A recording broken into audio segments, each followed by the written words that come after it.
Buenas, yo soy Lux, por si no me conocíais, y bienvenidos un día más a este canal. Ya sabéis que subo 2 casos de True Crime 2 veces a la semana, así que sois más que bienvenidos de suscribiros y dejar like. Por favor, suscribiros, que más del 90% de las personas pues no están suscritos, de que ven estos casos, y la verdad es que me haría mucha ilusión porque cada vez estamos más cerca de los 1000, así que yo os lo agradezco mucho. Y darle like, y ya si dejáis un comentario, vamos, o sea, es que sois la hostia. Bueno, hoy os voy a traer un caso que es el de Candy Montgomery, Candace Montgomery, que es una mujer que mató a la mujer de su ex amante con más de 40 hachazos en defensa propia. Es un caso que además se ha traído varias veces a la televisión. La última ha sido con la serie Love and Death, que podéis encontrar en HBO, y que la verdad es que describe bastante bien los sucesos. Evidentemente hay cosas pues que se han cambiado para que sea más formato televisivo,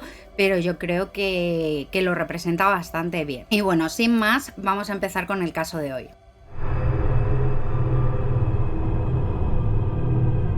Candy Montgomery nació como Candace Wheeler el 15 de noviembre de 1949 en Texas. Era hija de un matrimonio de militares. La verdad es que no he encontrado muchos datos sobre ella antes del matrimonio con Pat Montgomery, que fue a principios de 1970.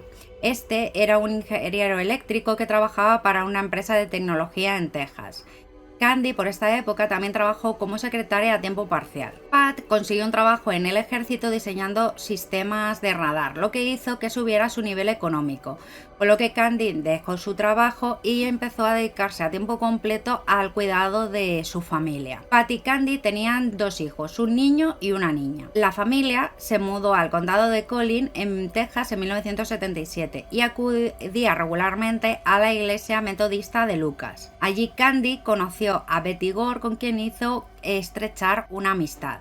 Betty era profesora de secundaria y vivía cerca con su marido Alan Gore y sus 2 hijos. Betty y Alan se casaron en enero de 1970 y fue en 1976 cuando empezó a trabajar como maestra y no disfrutaba para nada su trabajo. Betty y Alan no estaban en el mejor momento de su matrimonio y además decidieron tener un hijo de una forma quizá un poco planificada, ya que Betty quería que naciese específicamente en las vacaciones de verano y así no perder tiempo de trabajo. Betty planeaba de forma meticulosa los encuentros sexuales con su marido para que sus planes salieran como tenía ella planeado. Esto no le gustaba para nada a Alan, quien se sentía utilizado, pero deseaba hacer feliz a su mujer. La familia Gore y Montgomery estaban muy involucrados en los proyectos de la iglesia. Alan y Betty participaban en el equipo de voleibol de la iglesia y ambos tenían una relación de amistad, pero fue en el verano de 1978, en un partido de voleibol, que se chocaron accidentalmente entre ambos cuando iban a recoger la pelota. En ese momento diría Candy que fue un antes y un después en su relación.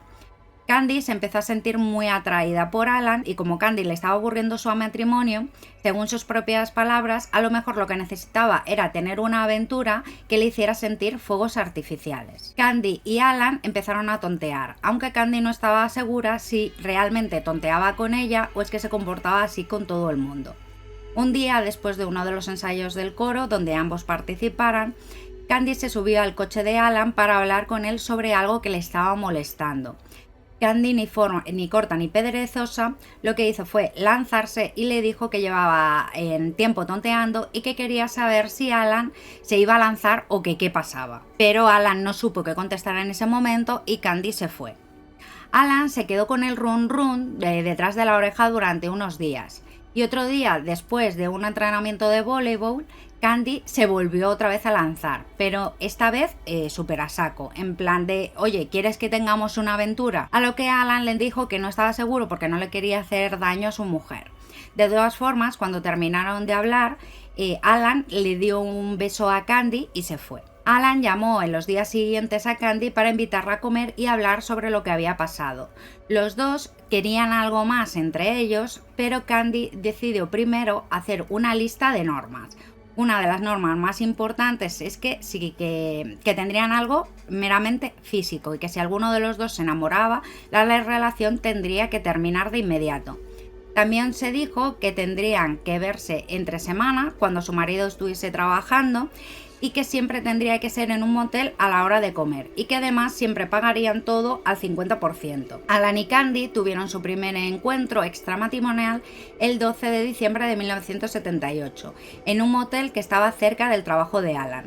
A partir de entonces se empezaron a ver regularmente. Cabe destacar que Candy dijo que el tema con Alan que tampoco era para tanto, que había algo que le atraía pero que el sexo no era espectacular. Alan seguía en un mal momento con su mujer, pero después del nacimiento de su hija Bethany, en julio de 1979, cambió un poco la mentalidad de Alan, que quería centrarse más en su familia y recuperar su matrimonio. Alan, para cumplir esto, le propuso a su mujer Betty que fueran juntos a un retiro de parejas que estaba organizado por la iglesia para poder ayudar a su matrimonio.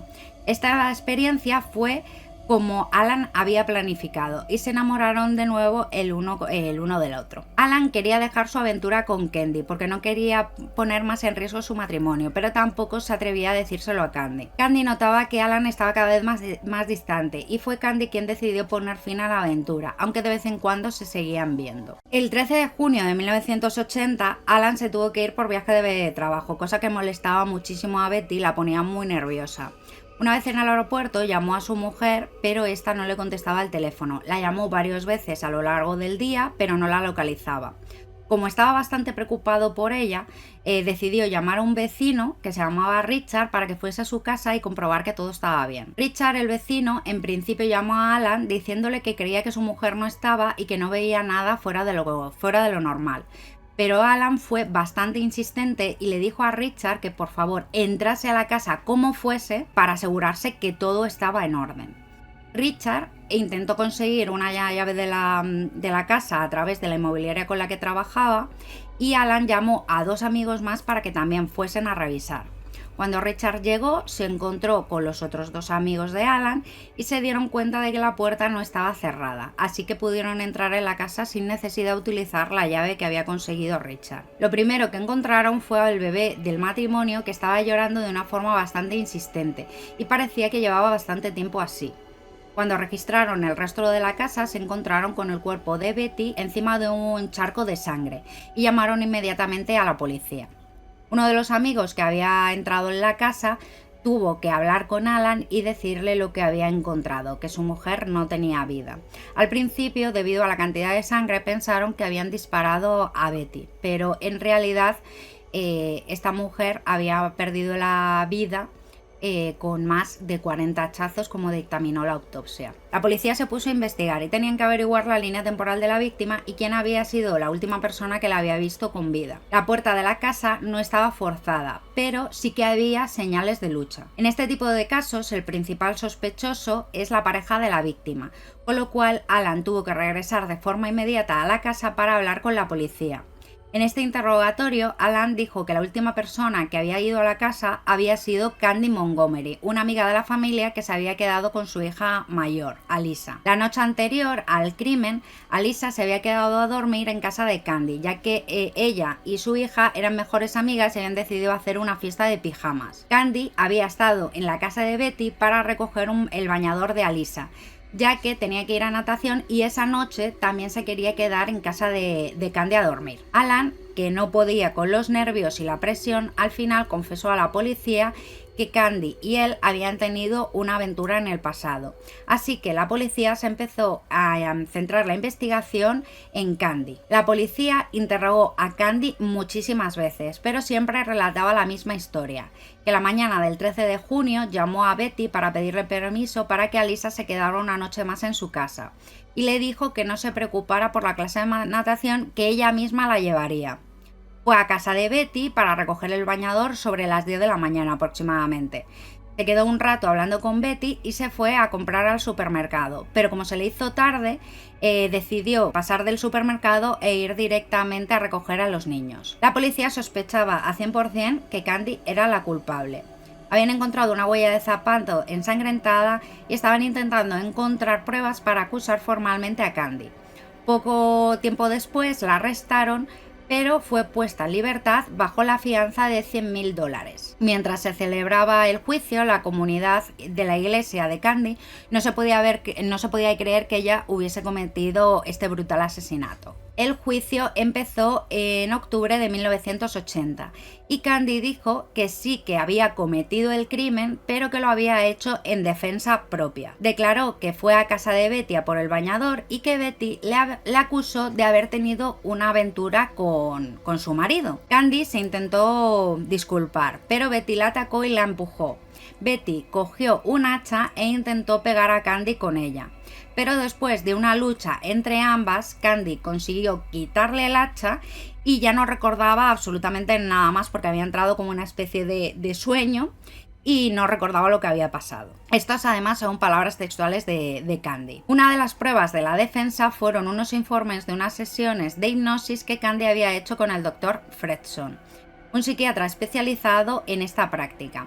Esto ayudó bastante a la defensa de la línea criminológica y además el doctor declaró que tenía un problema de ira por muchos traumas que habían sucedido durante su infancia, que lo contuvo durante muchos años, pero que esa mañana de alguna manera salió a flote y Candy se vio obligada a, digamos que durante el crimen, mientras ella se estaba defendiendo, como que entró en un estado en el que recordaba sus traumas y por eso la ira del crimen. La defensa de Candy aseguraba que esto se había hecho en defensa propia.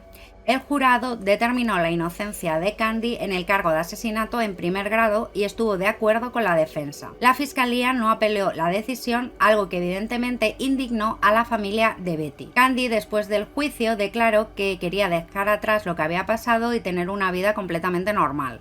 Su marido la estuvo apoyando durante todo el proceso y cuando terminó el juicio decidieron mudarse a Georgia. Candy se certificó como consejera familiar y estuvo trabajando con ella, y también se divorció de su marido. Por otro lado, Alan Gore perdió la custodia de sus hijas, que se criaron junto con sus abuelos maternos, y perdió todo contacto con ellas, y se volvió a casar y se mudó. La verdad es que me gustaría que me dijerais qué os parece este caso. Daros cuenta que tenemos a una mujer que tuvo una aventura, pero que terminó con ella, y la otra mujer, pues, intentó atacarla y durante ese momento pues le dio 40 hachazos.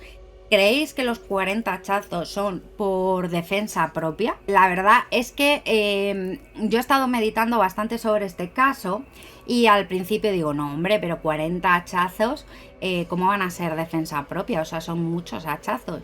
Pero sí que es cierto que luego pensando sobre el caso, claro, o sea, tú date cuenta que te encuentras a una señora que te está atacando, te empuja y te está atacando con un hacha. Entonces, claro, tú tienes una lucha con ella, le quitas el hacha, la golpeas, pero digamos que, o sea, tú tienes miedo, o sea, sientes miedo porque, claro, o sea, había una mujer con un hacha. Entonces, ella entra como en un estado de enajenación en la que no para de golpear a la víctima. Así que yo, bajo mi punto de vista, sí que fue un caso en defensa propia que se le fue un poco de las manos. Pero vamos, es mi opinión y la del jurado en este caso. Pero me gustaría saber vosotros qué pensáis sobre este caso. Si conocíais este caso. Este caso, como os he dicho, está inspiró a la serie Love and Death de HBO, que os recomiendo muchísimo ver, que está protagonizada por una de las hermanas Olsen. Y bueno, sin más os dejo aquí. Muchísimas gracias a todos por el apoyo que me estáis dando. Muchísimas gracias por los likes, los comentarios en el vídeo, las suscripciones. Y así con un poquito de suerte llegamos a los 1000. Y sin más me despido hasta el próximo crimen. ¡Chao!